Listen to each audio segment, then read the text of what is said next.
are we basically saying he takes risks and he tries things that are kind of brave and they don't always come off, but eventually you get your reward as well? Yeah, well, I'll show you. These clips are here about risk and reward. The first 3 clips I'm going to show you are purely about the risk that he takes on a football pitch. And he's somebody who you don't mind doing that because his intentions are there. The ball comes to him.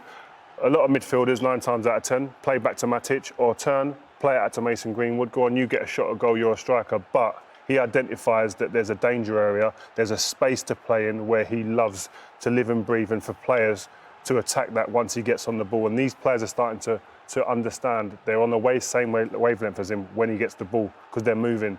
Yes, the execution wasn't there at this time, but the intention was there. Here, the ball comes to him. All great players, before the ball comes to him, are having a look, assessing the area, assessing where the danger area is. Here, again, there's a space. The centre-backs of the Spurs team are pressing, coming into that area. There's an area, as I'll slow it on, play it on for you, and you see Rashford straight away at the bottom of your screen. He knows Bruno's on the ball. Where do I want to get to? I want to make a run in behind because he knows the person on the ball wants to hurt the opposition. And that's his intention every time he gets it. Again, the intention was there. Execution wasn't on this occasion. Again, this is brilliant. Pops it in behind the midfield. Once that ball comes into him, again, most midfielders, 9 times out of 10, get the ball out. They've played a lovely 1-2. Possession stats, keeping the percentage high. Not Bruno Fernandes. He wants to exploit, again, that area there for Aaron Wan-Bissaka to run into and then eventually cross into the danger area. But he's saying, I'm going to put you in there. I'm going to try and play you in there with one pass. Again, doesn't happen, but the intention is there to hurt the opposition.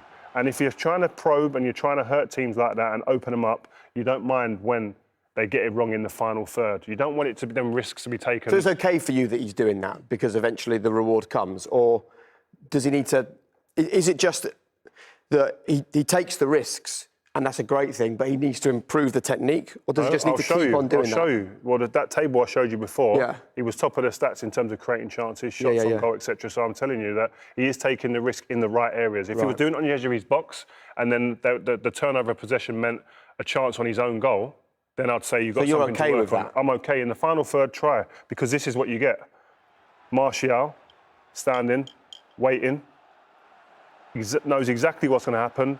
Execution, goal. That's what you want. That's on the same wavelength that I spoke about before. This is a great example here. The ball comes into him. You've got 1, 2, 3, 4 Spurs players all engaging, all going to close him down. You freeze frame that there. Where does Bruno Fernandes go?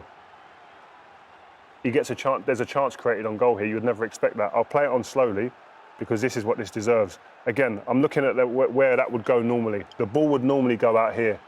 Go on, Mason Greenwood. We know you're a talent. You go and get a chance at goal because that's what you're there to do, and I'll just give you that, and I won't really take responsibility. Not Bruno Fernandes. What he does here is he absolutely eliminates Eric Dyer and Ben Davies. Watch Ben Davies when he plays this pass, by the way. Starts creeping out there because he expects the ball to go to Mason Greenwood.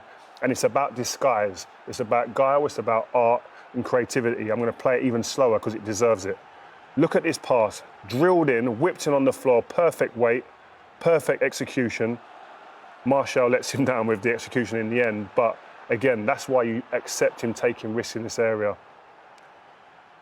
And this last one here, this is beautiful. This is about, yes, it's about passing. You see he's flicked it around the corner. It's a great pass. I want to show you his movement here. I'll let it run on here. And this is about, it's a great pass. Martial ends up scoring. But watch his movement here. Here's Bruno Fernandes, and here is Jagielka. And Jagielka's the centre half. The danger area is around here, this area here for Jagielka. You'd think he'd go and highlight the area and work on that area and make sure he covers people. He's so fixed on the creative genius of Bruno Fernandes. He steps up, one step, allows Martial to run in and score. You would never normally see that. That's the effect of a creative player that he has on experienced players, let alone young players in the league.